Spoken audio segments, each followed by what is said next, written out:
Good morning. Today is day 12 of videos to improve camera presence and share a day in the life of a schizophrenic as a human being who's also schizophrenic. But anyways, I talk about this, but the schizophrenia is also, I believe, chalked up to the fact that there are technologies and organized political groups engaged in activity which explains what the schizophrenic experience is. And this has potentially been going on for hundreds of years. And so this is in my book. I think I want to title it "Unveiling Schizophrenia," uh, or something, or "Itty Bitty Writer with Schizophrenia," because I'm an itty bitty writer. But uh, I guess for the purpose of this is just a day in the life. Okay, so this past weekend, my family went down and we visited my brother and his family and my my sister-in-law and our my baby niece, and it was really great, and I had a lot of fun, and we did a little gift exchange, and we had a nice time. We ate eggplant and burritos, and had a good time uh, down there in San Diego, and it was a very nice time. So I'm glad that we got to do that, and hopefully we can go down and see the baby Ella more often. And we weren't able to go for a little bit of time because we were stuck being sick. So yeah, okay. Let's switch topics for a moment, and we're gonna talk about this one's kind of a funny one, but like uh, yeah, okay, so like when you're schizophrenic, things will happen at your house, and then you go out into the world, and all of a sudden there's a correlation to what was going on at your house to what's going on around you in what we call gang stalking as targeted individuals. Schizophrenic might call it something else. I don't know. They might call it that, but anyways, so we were watering our plant out in front of our house. We have a new baby tree. The other tree was uprooted and taken out, and we have a baby tree now with the city put in front of our house. And we water the bowl every other day, fill it up. And my dad was watering my car, and my car was a little dirty, so he took some water and put it on my car. And later on, we leave our house and we're driving to Vaughn's, which is a store out here, and uh, there's this bird poop car that comes by our car, and it's just an enormous amount of bird poop all over it. And this is a reference to how dirty my car was. And I just stared at the car like, oh my God, that's a lot of bird poop. And as I was staring at the car thinking that, this guy turns around and looks at me all weird. And so I couldn't help but start laughing. So now I'm laughing at this guy in his car. So like, who's the bigger weirdo here? Is it me looking at his bird poop car and thinking, "Oh my God," or is it the guy giving me a weird look for looking at his bird poop car? I don't know, but I thought it was a lot of funny. It was very funny.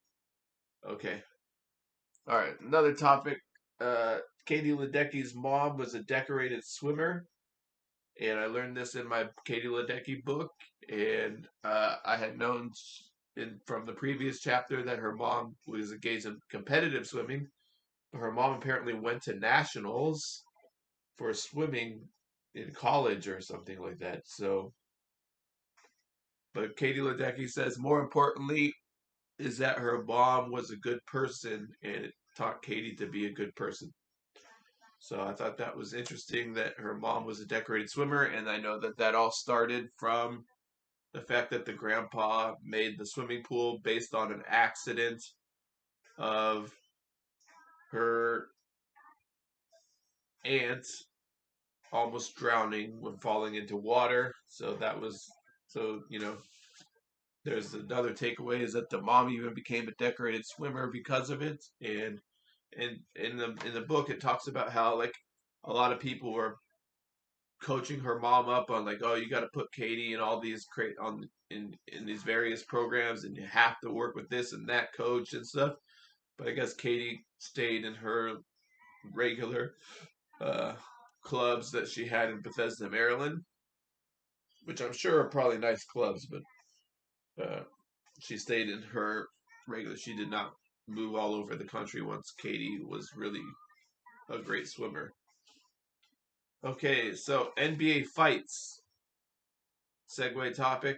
Uh, I think these fights are happening because of desperation for ratings. There's all this talk about like NBA is not good enough in ratings and they gotta be fighting and they gotta be like the '90s where they have the hard fouls and the physical play and I just think that they're starting to stage these little fights for like ratings and getting people interested and that's if it bleeds it leads. It seems to be the thing that our society loves. Our society loves these like competition battles or whatever. We're like obsessed with it, and this is just another example of how we're becoming Sparta. We can't even watch basketball. Like we had like a kind of a golden era of basketball where we were really more into the basketball than we were into uh, the combat.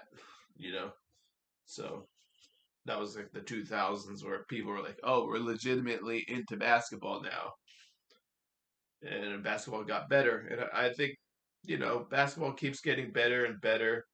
There's a few loose apples like Jordan and uh, Kobe or basically Jordan that like he could play in any era. Really, he would learn to play in this era and he would be great. But for the most part, basketball is getting better. Now, they're not as physically strong as the '90s, I don't think, but they're pretty strong. Our society doesn't have the morals of 1864. And instead of emancipating immigrants who have basically been slave labor for the past 40 years as were undocumented immigrants, and they immigrants kind of came in and replaced slavery in the American system back in the 1800s, and there's just been new waves that rise up in the ranks, and they become like, you know, for the Italians and the Irish, they became white. They were not white when they came over, but then they became white, and then now they look down on, well, not everyone, but it's just a wave of immigrants come in. They get melded into the American system, and then they become whatever they are, and then they look down on the new wave of immigrants and say like, well, we were a better wave, or anyways, our country doesn't have the morals of 1864 anymore when there was a group of underclass or slave population in the American continent in the 1860s. There was abolitionists, and there was literally a civil war regarding it. Now, I'm not advocating for a civil war now, but it just shows you that Lincoln gave a speech, the Emancipation Proclamation, and declared all Africans were citizens. Were going to be they were going to be set free, and then we passed a civil rights law that made them citizens. And you think like, well, that was what American society did in the 1800s, and today American society is electing Donald Trump to deport all immigrants And these people, for the last 40 years since the Reagan amnesty, have basically made the economy go by being kind of wage slave workers in our system, and they should be given citizenship. And that is something a moral country would do after they made all their money off of these people as cheap labor in the economy. There's been a lot of money that's been made off of that labor source, and the least we could do as a society is we built our economy off of that. And the least we could do now is say, okay, we're going to give you guys citizenship. And instead, what we're doing is we're blaming them for all the problems. Like, there's gonna be a trillionaire, and he's now coming in with Trump, and they're saying, like, yeah, that guy picking your tomatoes he's the real problem here, not me and my massive hoarding of $1 trillion. But okay, people buy that, so America has basically lost its mind, and nothing I could do about it. I stopped watching the Ancient Civilization show on Gaia a while back, but I want to get back into it. I think there's like 5 or 6 seasons now, and it's a very good show. And if you don't know, Gaia is a show that talks about ancient civilizations, secret space program, mindfulness, kind of raising consciousness and things like that. So it's a very good little network, and for a while that was all I was watching was baseball and Gaia. But I got away from it when I started reading, and I got into my books, and for a while I couldn't read actually because of the voices, and for a little bit of time when you're schizophrenic, all the books that you read are harassing you, and now it's kind of dissipated a little bit for that. I can get into reading, and the harassment isn't as strong because there isn't a complete total control of my environment where some hostile group is intent on trafficking me. And I'll maybe get into that in another segment, but things are a lot better on that front now. But people are not that people now. It's like these creepy people everywhere you go. Like, I went to Best Buy the other day, and it was just like it just felt like creepy in there. And there was a guy with like scissors in the parking lot, and yeah. So I don't know what's going on in the scheme of things with all these military contractors and stuff like that. But hopefully these videos